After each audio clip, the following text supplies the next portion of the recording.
When I was a kid, I became a pretty big football fan. Followed my local professional team here, the BC Lions, the British Columbia Lions.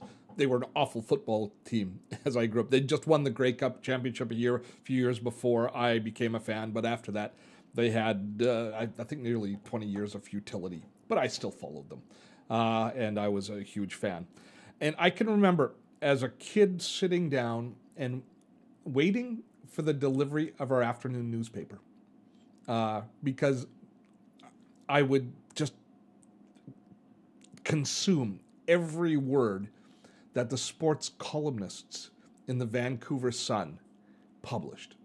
Jim Taylor, Clancy Loringer, Greg Douglas. These were the gentlemen who were writing about the team that I loved, and I grew to become fans of theirs, what they had to say, and how they positioned themselves. And it was an innocent time, and it was I have really fond memories of this.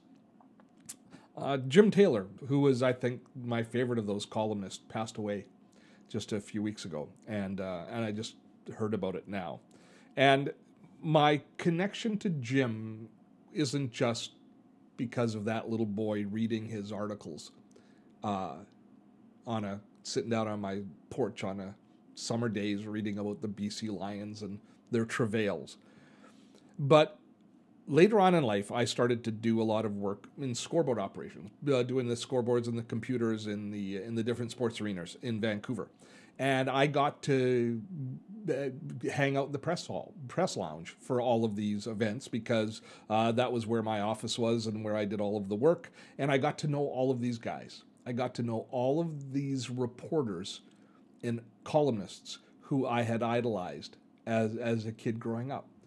And this was a really important and formative time in my life because these guys, and they were all men. I hate it. I'm sorry if it sounds sexist, but they were all men. But these gentlemen were gentlemen. And they were smart, and they were witty, and they were inclusive. And they took this little computer nerd that came in and would talk to them about their sports teams and had nothing to do with the actual team itself. I had to do with the technology in the arena. But they took me seriously, and they engaged with me, and they kind of became my friend. And they were leaders to me. They were leaders to me in how they accepted me, and they were leaders to me in how they showed me. It wasn't really overt mentorship. It's not like I followed them and they taught me all of my life skills and gave me all of the skills that I needed to succeed in business.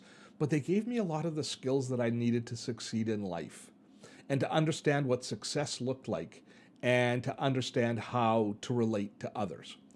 That was what I learned from these reporters. And they were guys, they were used to hanging around in locker rooms, and they could have gone a lot of different ways with their attitude towards each other and towards the younger members of society.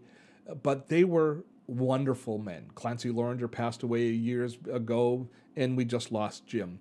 And I'm a little bit moved by this. It's sad. I've reached the age, and I think many of us have, where our mentors, and I use the big capital M and small m for mentors, are leaving us.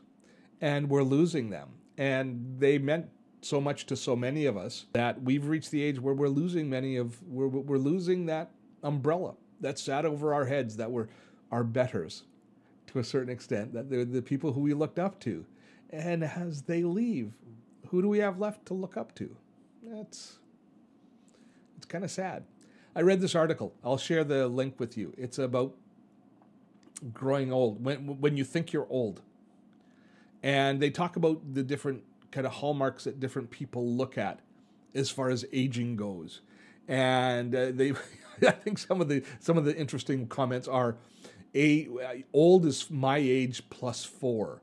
And they're talking about the shifting expectations of what is old.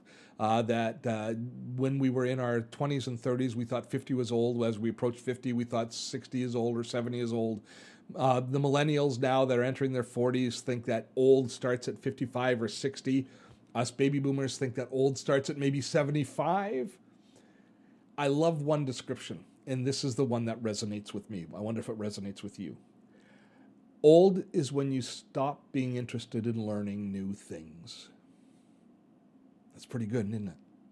Old is when you stop being interested in learning new things. One of the things that I know these guys that I considered to be mentors was they were never old. They were always fascinated by the world around them, the people, the stories. They were always interested in learning something new. So, just wanted to let you know that Jim's gone. Made a big difference in my life, even though he might never know that he made a big difference in my life, but he did. And I'm going to miss him. Have fun storming a castle.